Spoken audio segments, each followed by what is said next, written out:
तपस्वी बाबा का काला चिट्ठा पार्ट 2।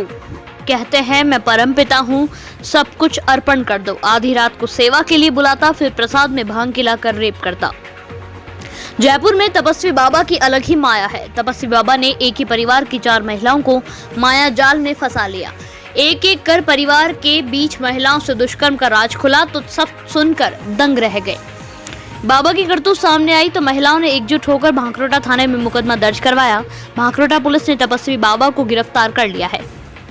कोर्ट ने जमानत खारिज कर दी है। फिलहाल बाबा जेल में है। पीड़िता से मिलकर तपस्वी बाबा की करतूत के बारे में बात की। पीड़िता ने कई चौंकाने वाली बातें बताई।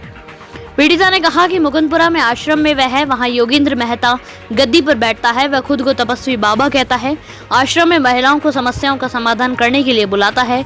कई सालों से परिवार के सदस्य आश्रम में जा रहे थे। पति से घरेलू कलह चल रही थी। उसने पति से बच्चों को लाने की बात कही। बाबा बोला कि सब सही हो जाएगा। कहता है कि मैं ही गुरु हूँ, मैं ही परमपिता हूँ, गुरु को सब कुछ अर्पण कर देना चाहिए।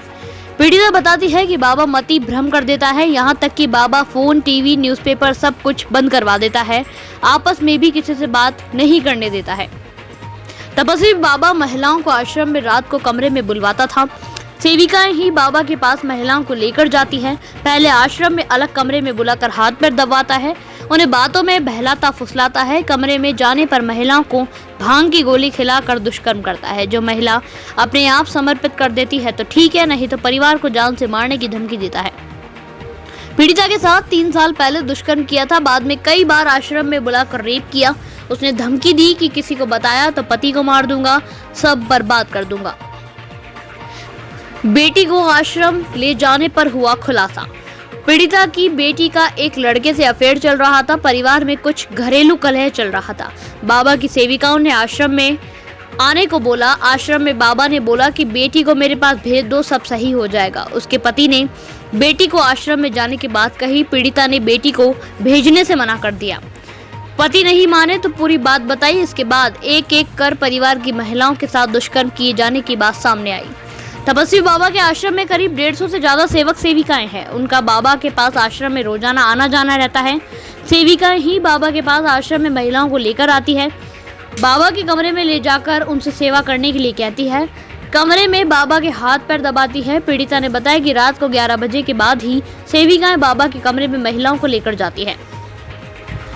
तपस्वी बाबा के झांसे में फंसी एक ही परिवार की महिलाएं काफी पढ़ी हुई है। हैरानी की बात यह है कि एक पीड़िता तो MSc है, वहीं अन्य भी ग्रेजुएट हैं। पुलिस जांच में पता लगा है कि अन्य महिलाएं भी ग्रामीण परिवेश से हैं, वह भी 10वीं 12वीं पढ़ी हुई है। दरअसल एक ही परिवार की 4 महिलाओं के साथ दुष्कर्म की बात सामने आने पर पुलिस भी चकित हो गई थी। पुलिस ने तपस्वी बाबा को गिरफ्तार कर लिया। तपस्वी बाबा योगेंद्र मेहता की गिरफ्तार होने के बाद से आश्रम सूना पड़ा हुआ है। नाम मात्र के ही लोग आश्रम में आ रहे हैं। तपस्वी बाबा की जमानत याचिका खारिज हो चुकी है। बाबा फिलहाल जेल में है। तपस्वी बाबा खुद शादीशुदा है। जांच में पता लगा है कि उनके 2 बच्चे हैं। परिवार आश्रम से कुछ दूर अलग रहता है। बाबा आश्रम में ही रहता है। आश्रम में आस्था के नाम पर चढ़ावा लेते हैं। बाबा के बाद आश्रम में काफी दूर से लोग आते हैं। जयपुर के अलावा सीकर, दूदू, बगरू सहित काफी जगहों से लोग आते हैं। बाबा के गिरफ्तार होने के बाद फिलहाल आश्रम सूना पड़ा हुआ है। जयपुर के भांकरोटा थाने में बाबा के खिलाफ 4 महिलाओं ने दुष्कर्म के आरोप लगाए हैं। बाबा की सेविका पर भी सहयोग करने के आरोप है। बाबा ने खुद को भगवान बताकर आश्रम में आने वाली महिलाओं के साथ दुष्कर्म किया है। Bureau reports, Jaipur.